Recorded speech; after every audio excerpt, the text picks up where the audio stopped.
नमस्कार दोस्तों, आज का दिन भारत के इतिहास में और संवैधानिक तरीके से एक बहुत ही महत्वपूर्ण दिन है। और आज की जो तारीख है 26 नवंबर,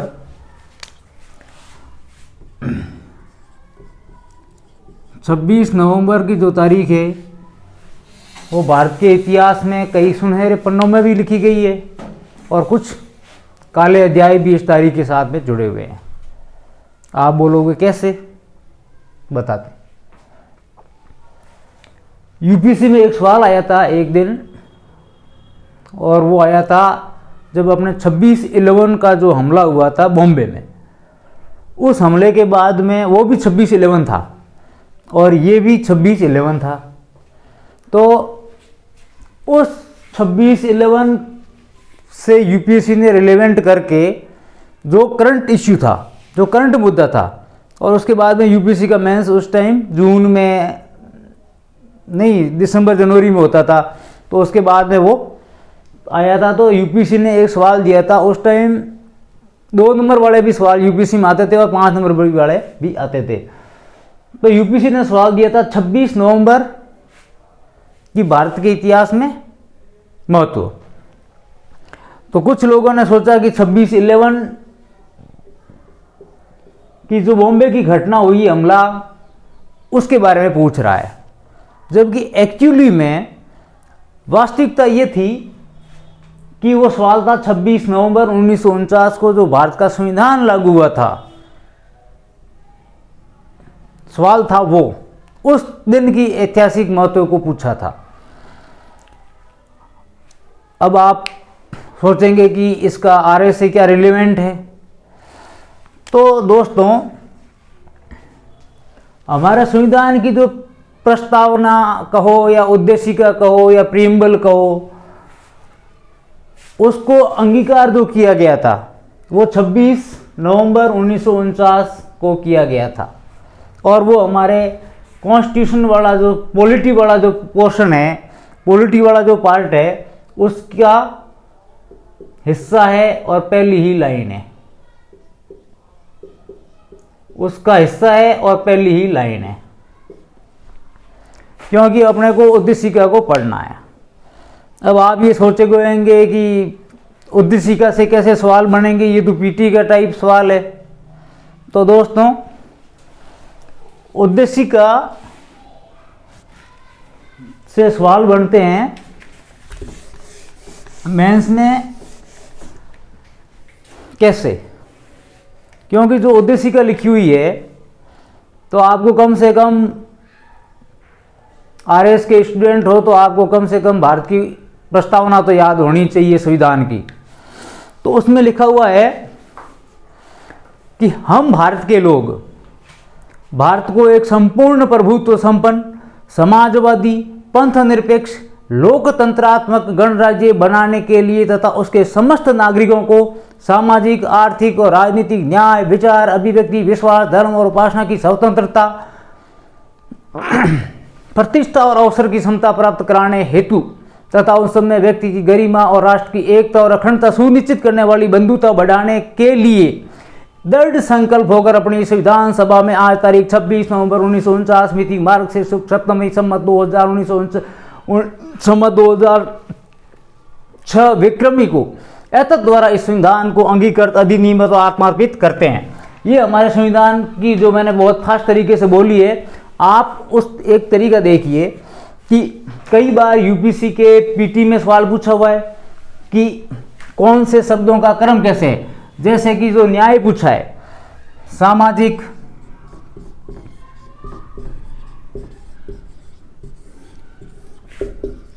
आर्थिक और राजनीतिक, जो शब्दों का क्रम पूछा है, वो शब्दों का क्रम जो न्याय का है वो ये है। सबसे पहले हमको चाहिए सामाजिक न्याय। अब आप कहोगे क्योंकि भारत के संविधान का जो आधार है दोस्तों, वो आधार इसी सामाजिक न्याय की संकल्पना को लेकर इस संविधान को बनाया गया था। क्योंकि जो हमको आज़ादी प्राप्त हुई थी वो राजनीतिक आज़ादी थी, हमें सामाजिक और आर्थिक आज़ादी अभी भी बाकी थी। तो ये जो सामाजिक और आर्थिक है वो हमारे आएंगे नीति निर्देशक तत्वों में। नीति निर्देशक तत्व है वो इसी उद्देश्य को प्राप्त करने के लिए हमारे संविधान ने बनाए थे, जो मूल अधिकार में तो नहीं थे, लेकिन हमारे संविधान निर्माताओं ने ये सोचा था कि नीति निर्देशक तत्वों को हासिल करने में कहीं भी मूल अधिकार आड़े नहीं आएंगे। लेकिन ऐसा कई बार हुआ कि मूल अधिकार आड़े आए। इंदिरा गांधी की सरकार में 42वां संविधान संशोधन हुआ और उस 42वें संविधान संशोधन में नीति निर्देशक तत्वों और मूल अधिकारों जैसे मिनरल मिनिस्टर का मामला था, केशवानंद भारती का मामला था।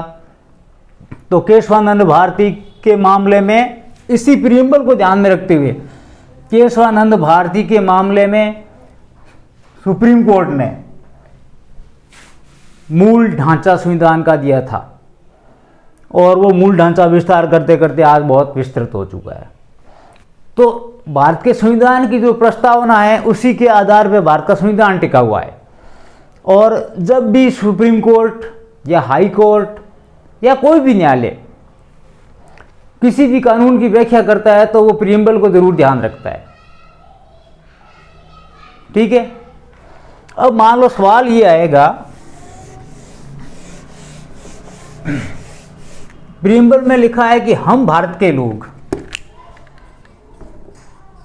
हम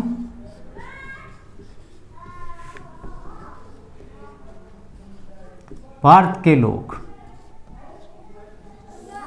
हम भारत के लोगों का अर्थ क्या है? मतलब जो संविधान बनाने की जो शक्ति दी है वो किस में निहित है? जनता में निहित है। मतलब इस संविधान को बना कौन रहा है? बना तो जो विधायिका, कार्यपालिका और न्यायपालिका होती है वो तीनों स्वतंत्र अंग है अपने आप में। विधायिका कानून बनाती है, कार्यपालिका उसको लागू करती है और न्यायपालिका उसकी व्याख्या करती है। लेकिन आखिर अंतिम शक्ति किसमें निहित है? वो शक्ति है भारत के लोगों में। इसलिए भारत के संविधान की प्रस्तावना में जो शब्द है पहला ही, हम भारत के लोग, we the people of India, हम भारत के लोग। भारत और अपना संविधान कैसा है? लोकतंत्रात्मक। अपना देश कैसा है? लोकतंत्रात्मक। और सांप्रदायिकता को इसने जोड़ा है और पंथ निरपेक्षता तो आता ही आता है। पंथ निरपेक्षता का अर्थ ये है कि भारत की जो सरकार है उस सरकार का अपना कोई धर्म नहीं है।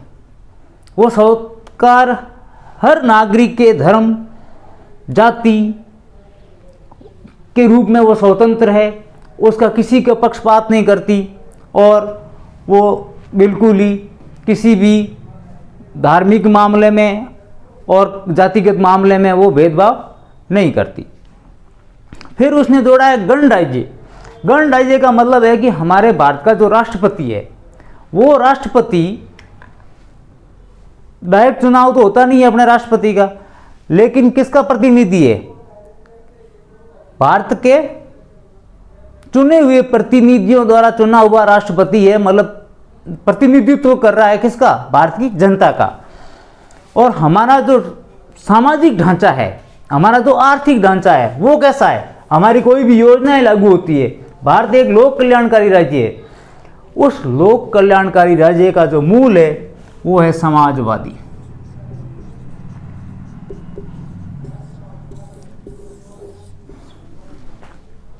हम पूंजीवादी देश नहीं है, हम समाजवादी देश से बिलोंग करते हैं। हम पंथ निरपेक्ष हैं। अवसर की समानता है, जाति, धर्म, समुदाय, वर्ग, लिंग, उसके आधार पे हमारे संविधान में भेदभाव नहीं किया गया है। महिला और पुरुष दोनों को समानता का अधिकार दिया गया है। आर्टिकल 39 में महिला और पुरुषों दोनों को सम्मान, वेतन और भत्तों की सुविधाएं दी गई है। ये सवाल पीटी में पूछा था। तो उसके बाद में आप दोस्तों एक बात अब इसे सोच लो, इस प्रीएम्बल को बहुत अच्छे से याद कर लो, पहले मुख्य ज़बानी याद होनी चाहिए ये। और उसके बाद में आप जो नीति निर्देशक तत्व है,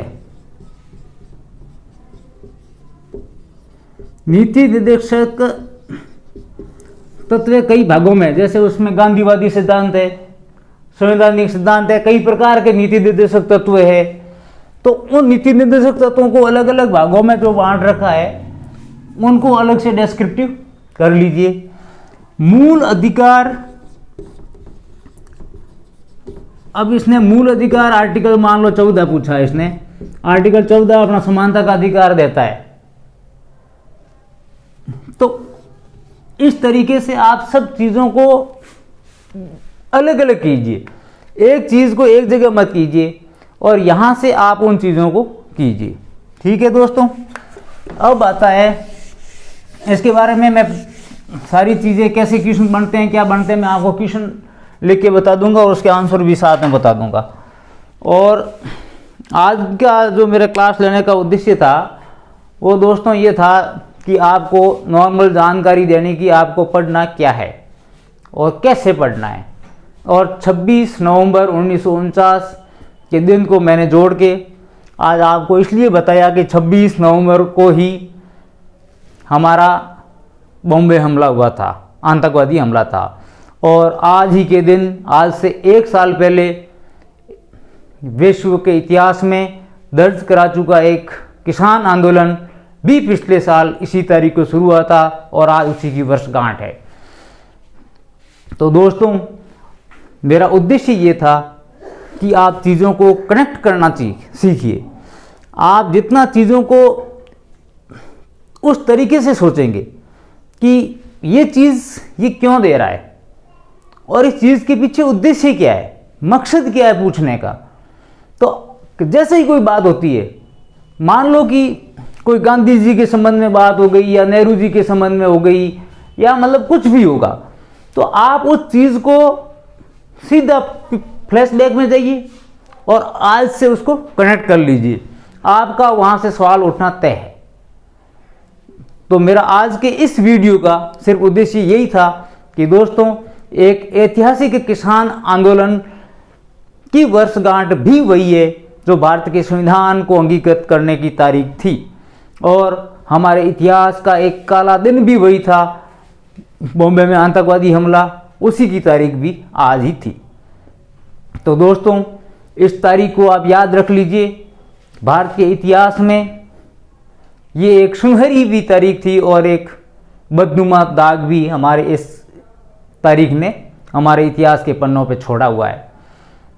तो दोस्तों आप इस तारीख को ध्यान में रखते हुए हमारे संविधान की प्रस्तावना को सिर्फ प्रस्तावना नहीं रटनी है, उस प्रस्तावना में दिए हुए शब्द जो मूल अधिकारों में, नीति निर्देशक तत्वों में और आगे बहुत सी चीज़ों में है और उनका जो उद्देश्य है उन चीज़ों पे आप कनेक्ट कर लीजिए।